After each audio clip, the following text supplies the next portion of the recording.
Nah, kita akan belajar mengenai struktur tubuh jaringan hewan, nah khususnya kepada jaringan vertebrata kali ini. Vertebrata kenapa yang tulang belakang ya.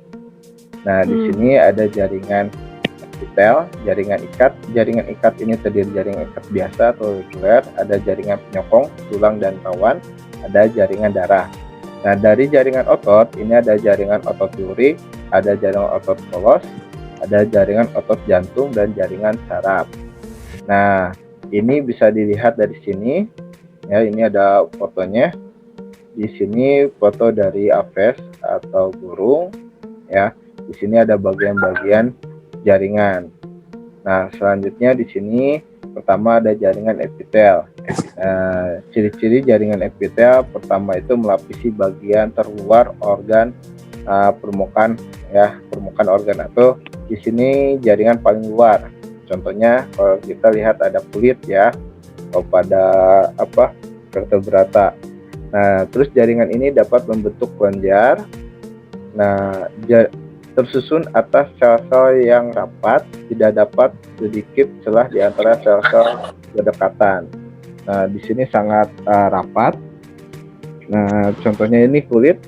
Di dalam kulit ini ada kelenjarnya. Contohnya kelenjarnya kalau bisa kalian ambil, ada rambut-rambut, kalau dicabut itu, kalau dari rambut kalian dicabut itu ada kayak yang putih-putih. Nah, itu ada kelenjar juga. Nah, berfungsi sebagai pelindung atau sekresi atau absorpsi. Nah, ini pelindung itu dari misalkan dari zat luar itu tidak bisa masuk langsung ya. Nah, ini ada contoh gambar jaringan epitel berdasarkan jumlah lapisan dan bentuknya ya, bentuk selnya. Di sini bermacam-macam ya Tat bentuknya. Ya, macam-macam. Nah, contohnya di sini ini bentuknya, bentuk sel. Di sini ada lapisannya. Lapisannya ada simpel seperti ini, simpel. Ada pseudostratified atau columnar. Nah, ini yang tadi ini yang sangat berlapis. Ada berlapis, ini ada berlapis-lapis ini. Nah, ini ada bentuknya, ada kotak, ada ini? Ada segi panjang, ada kubus, ada segi 6 dan sebagainya. Ya. Nah, di sini jaringan, contohnya ada kelenjar di pankreas, ini epitelium. Di sini ada pulmonar. Di sini ada jaringan di usus ya. Di sini ada di jantung. Ya, ini paru-paru ya, simple squamosa. Nah, di sini ini contohnya di yang berlapis, dia ada pseudostratified atau columnar, ada epitelium ini di bagian kalau di anjing itu bagian trakeanya ya. Nah, lalu ada jaringan ikat. Nah, ciri-ciri jaringan ikat ini, jaringan ikat pada umumnya berfungsi mengikat dan mendukung jaringan lain.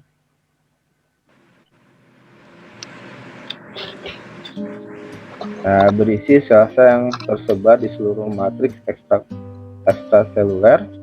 Terus matriks terdiri dari serat-serat bentuk cair seperti jeli atau padat. Nah, di sini ada 3 jenis serabut jaringan ikat. Nah, contohnya yang pertama itu ada serabut kolagen, memberikan kekuatan dan fleksibilitas. Ada serabut elastis, merenggang dan membentuk kembali ke ukuran aslinya.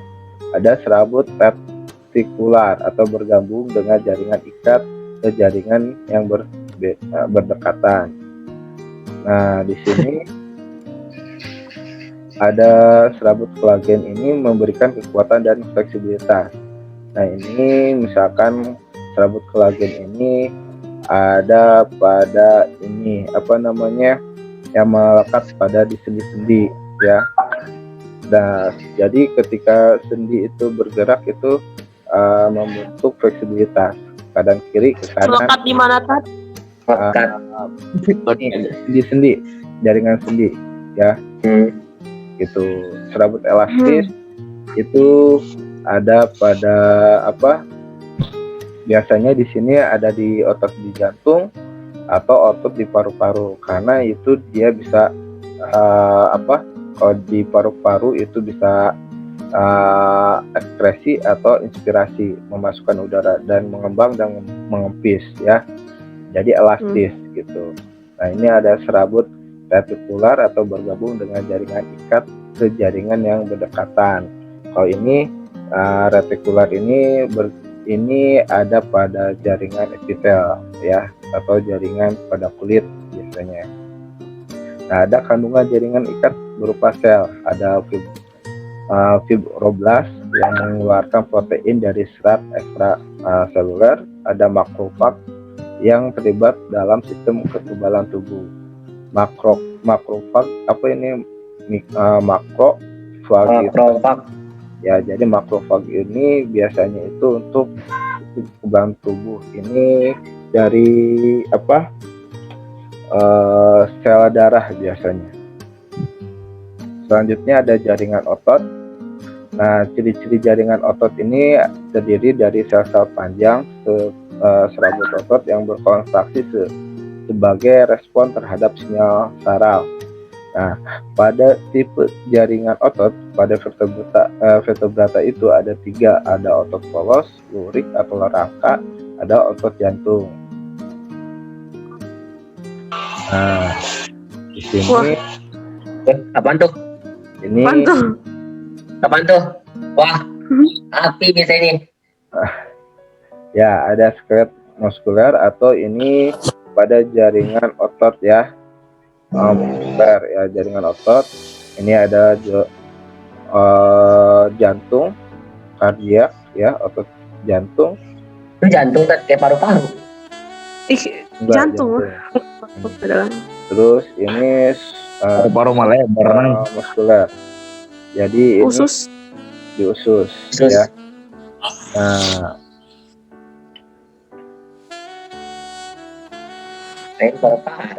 Nah, di sini ada jaringan saraf. Nah, jaringan saraf mampu merasakan stimulus atau rangsangan yang mengirimkan sinyal ke seluruh hewan atau contohnya pada manusia juga. Di sini ada jaringan saraf, ada stimulus. Misalkan kalian dicubit nih ya, dicubit itu akan merasakan sakitnya itu sebenarnya itu responnya ini dari kulit, misalkan dicubit yang tangannya itu sampai ke otak gitu.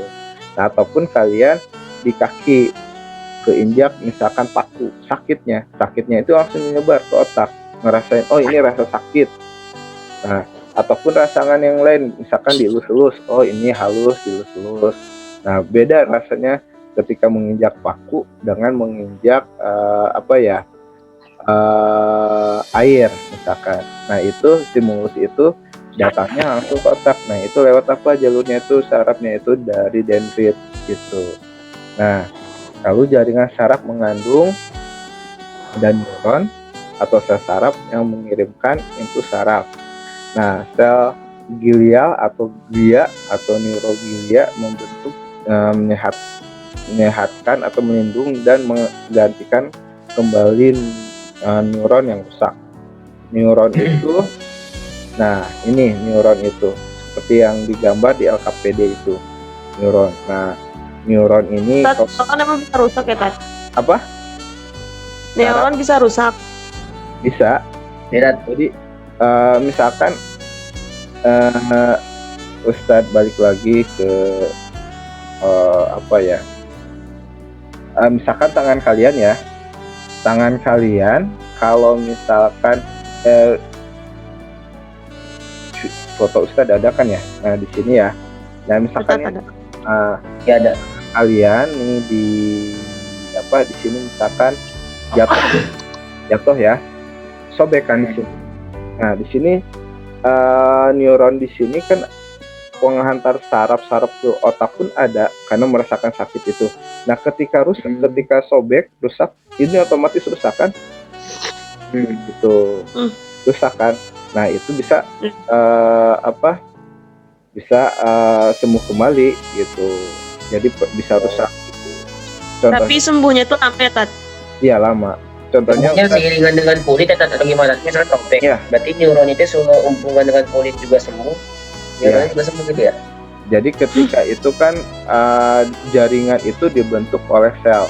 Nah, sel itu akan membentuk semua jaringan, ya, membentuk jaringan saraf ataupun membentuk organ, gitu. Nah, jadi pembentukannya itu dari mana? Dari sel darah. Nah, ketika itu rusak ya terus berganti, akhirnya bisa sampai seperti biasa. Namun kalau misalkan rusaknya sangat parah, itu tidak semuanya sempurna. Contohnya Ustadz pernah jatuh di motor, itu robeknya itu dalam sampai daging dalamnya kena gitu. Nah, ketika Ustadz dicubit rasanya ada di bagian kaki ya. Nah, ini sakitnya itu agak beda gitu. Ngilu gitu ya, Tat? Lebih. Ataupun yang kakinya kapalan, ya, kepanasan, kakinya itu di bawah jaringan epitel bawahnya alas kaki itu lebih tebal. Nah, itu biasanya dendritnya itu agak neuronnya itu penghubungnya itu maksimal, cuman ada penghalang jadi lebih itu kan ada perbedaannya gitu intinya. Sampai di sini ada yang tanyakan? Berarti jaringan neuron itu sangat halus dong, Tat? Jaringan nggak bisa disebut sangat halus ya. Seperti kabel itu menghubungkan ke komputer gitu. Kabel banyak gitu sampai ke otak gitu. Jadi ini ya karena neuron itu adalah penghubung gitu. Oke. Oke, Tat. Jadi adapun orang yang Rida banyak nanya, Masya Allah. Ini ngapain ngereng ya? suka Apa tuh? ya, yang suka misalkan ada yang suka narkoba. Nah itu jaringannya ada yang rusak bagian. Bisa Jaringan rusak, tapi masih ada rusak. tergantung yang kenanya gitu.